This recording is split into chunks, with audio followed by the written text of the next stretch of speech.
Roth, bonjour. On vous retrouve pour la suite de cette aventure incroyable du coronavirus qui empoisonne la vie de tout le monde aujourd'hui. Il y a des conseils précis que vous souhaitez donner à toutes les personnes qui nous regardent et nous écoutent. Ouais, on va essayer de prendre l'histoire de Monsieur Tout le Monde dans cette situation de crainte d'être malade. Je ne parlerai pas du confinement, etc. Juste les signes. Il faut savoir que ça commence souvent par quelque chose d'assez anodin. Ça peut être un petit rhume, ça peut être des courbatures, ça peut être une sensation de fatigue, des maux de tête, une petite toux, mais la toux apparaît souvent après. Ça peut être une petite fièvre et parfois même il n'y a pas de fièvre. Ça va durer 2-3 jours. Alors attention, je vous présente un schéma habituel, il y a des exceptions.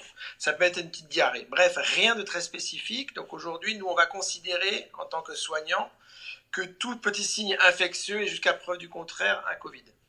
Ça va durer 2-3 jours, peut-être 4-5, peut-être avec aussi un gros coup de fièvre au milieu. Et puis après, il va y avoir une amélioration qui, dans la plupart des cas, est transitoire.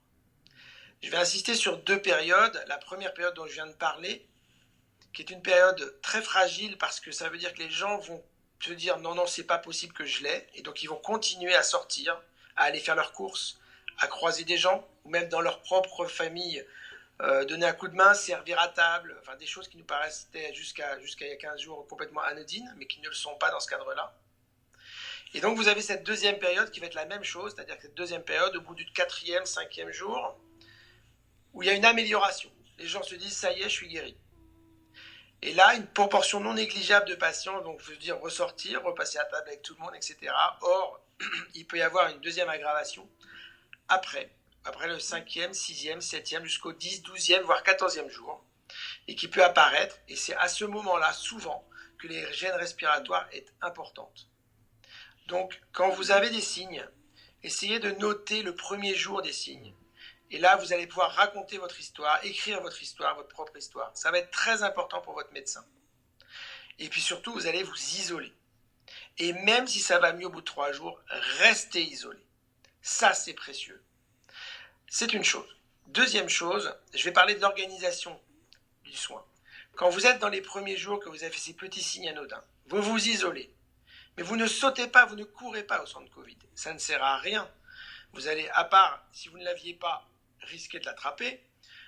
Ça ne sert à rien à ce stade-là, tant que vous n'avez pas une gêne, une vraie gêne. Si vous avez une gêne, vous avez, ou pas, vous avez la solution d'abord toujours du 15, bien entendu, puisque nous, c'est une solution pour les gens qui vont plutôt bien.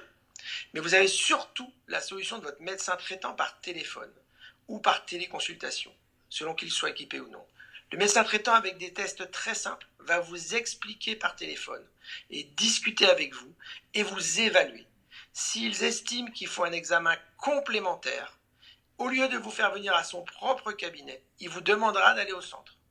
Et là, on vous examinera avec nos copains infirmiers, on vous prendra la saturation, on fera le point.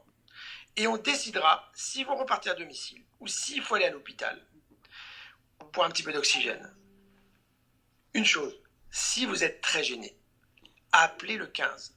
Le centre, c'est vraiment l'appeler le 15 ou aller aux urgences si vous sentez que vous n'êtes vraiment pas bien. Pour l'instant, il n'y a pas d'attente au centre. On vous prendra, on ne vous fera pas attendre. On est à 500 mètres de l'hôpital. Tout est organisé pour les transferts. Mais en tout cas, appelez votre médecin. N'hésitez pas à contacter votre médecin. Et si vous n'y arrivez pas, venez au centre ou appelez le 15. Mais en tout cas, commencez toujours par une évaluation médicale téléphonique. Voilà. Merci beaucoup, Dr. Roth, de ces précieux conseils. On peut aussi donner un énorme coup de chapeau à l'hôpital de Saint-Malo qui est extrêmement bien préparé pour venir au secours de tous les patients. Personnellement, j'en ai fait les frais il n'y a pas très longtemps et vraiment j'avais envie de leur rendre hommage. On a beaucoup de chance parce qu'on a des gens vraiment de qualité, des forces vives, mais aujourd'hui vraiment je crois qu'il ne faut pas crier victoire et il faut rester très prudent. Mais on a un territoire où les Malouins, je crois que c'est vraiment des corsaires, et on a réussi à réduire la voilure avant que le grain ne nous arrive dessus.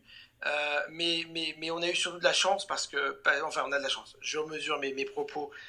pour l'instant, on a eu le temps d'essayer de se préparer, contrairement à d'autres gens dans d'autres zones de France où c'est vraiment, vraiment, vraiment la guerre. Donc, restez confinés, ne sortez pas. Et quand vous sortez pour rien, que vous ne respectez pas le confinement, et je pèse mes mots, n'oubliez pas que vous serez peut-être le premier patient d'un futur décès. Ne l'oubliez jamais. Vous pouvez porter des responsabilités que vous ne saurez pas, auxquelles vous ne vous rendrez pas compte. Donc, restez chez vous au maximum. Voilà. Merci pour ces précieux conseils, Dr Roth. Et vous savez que vous êtes sur la page des Malouins chez vous. Si vous avez besoin de vous adresser à tous les abonnés de la page pour faire passer un message, n'hésitez surtout pas. En tout cas, merci à vous. Et puis, je te rends hommage à tout le monde, à tous les soignants et à tous les gens, y compris les commerçants, etc., qui font que la vie à Saint-Malo continue. Et merci à vous, à bientôt. Merci, à très bientôt. Merci, au revoir.